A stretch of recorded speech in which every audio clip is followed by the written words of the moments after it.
மே நாளை தமிழ்நாட்டோட அனைத்து நகரங்களிலும் கிராமங்களிலும் இசை நிகழ்ச்சிகளோடு கொண்டாட வேண்டும் என்று நம்முடைய சென்னை நகரம் 20ஆம் நூற்றாண்டின் தொடக்கத்திலேயே தொழிற்சங்க செயல்பாடுகளின் முக்கிய மையமாக இருந்தது. 8 மணி நேரம் வேலை எனும் உரிமை போரில் வென்றதற்கு இந்தியாவிலேயே முதலில் சிந்தனை சிற்பி சிங்காரவேலர் அவர்கள் அவருடைய தலைமையில் மே தினம் கொண்டாடப்பட்டது இந்த சென்னை மாநகரத்தில் என்பதை நான் பெருமையோடு குறிப்பிட விரும்புகிறேன்.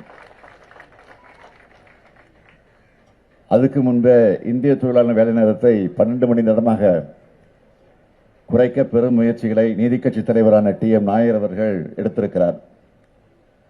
உழைப்புக்கு மதிப்பளித்து உண்மையாக இருக்க வேண்டும் என்று சொன்னால் உழைப்பவனுக்கு முதலில் மதிப்பளிக்க வேண்டும் என்றார் பேரறிஞர் அண்ணா அவர்கள்.